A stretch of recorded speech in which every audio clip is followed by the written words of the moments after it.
Ay, Dios mío, no os vais a creer lo que acaba de confesar Demet Özdemir.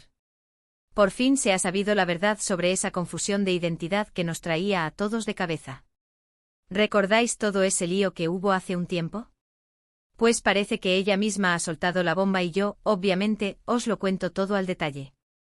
Para ser honestos, yo pensaba que aquello era un lío enredado sin solución, un montón de rumores que iban y venían.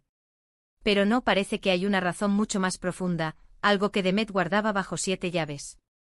Imaginaos la escena, estar en medio de un malentendido tan gordo y tener que lidiar con todo el mundo preguntando, ¿verdad?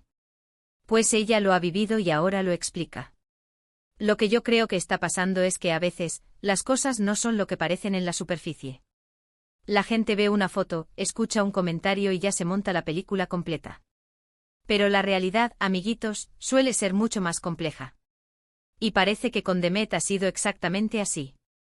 Esa confusión de identidad de la que se habla, esa que la relacionaba con un montón de cosas, resulta que tiene un origen bastante curioso.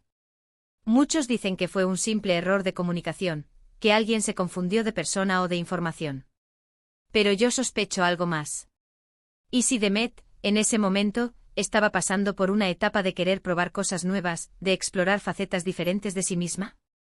A lo mejor la confusión no era solo externa, sino que también venía de dentro. ¿Quién sabe? A veces hasta las celebridades se cuestionan quiénes son realmente en medio de toda esta vorágine mediática. Y ahora, después de tanto tiempo, tachan. Ella misma sale y lo aclara.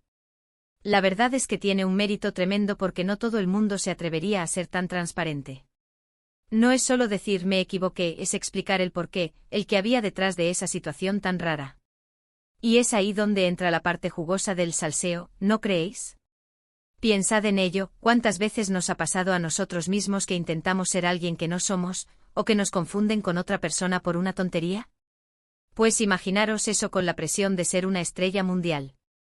La forma en que ha gestionado esto saliendo a la luz ahora, me parece súper inteligente. No ha dado excusas, ha dado explicaciones. Y eso, señores, marca la diferencia. Lo que yo me pregunto ahora es si esta confesión va a cambiar algo en su carrera, en cómo la vemos. ¿O simplemente es una forma de cerrar un capítulo y seguir adelante con más fuerza? Porque al final, lo que todos queremos ver es a Demet brillando, ¿verdad? Y si esta revelación le sirve para quitarse un peso de encima, pues bienvenida sea. Y hablando de revelaciones, a mí me deja pensando. A veces creemos que conocemos a los famosos por lo que vemos en las redes, en las películas, pero son personas con sus propios demonios, sus propios momentos de duda. Y esta historia de Demet es un claro ejemplo de que detrás de cada titular jugoso hay una persona real. Pero bueno, dejemos las especulaciones a un lado. Lo importante es que ella ha decidido ser honesta. Y esa confesión, esa razón oculta, que ahora se sabe, ¿creéis que ha sido liberadora para ella, o más bien un riesgo calculado para zanjar el tema?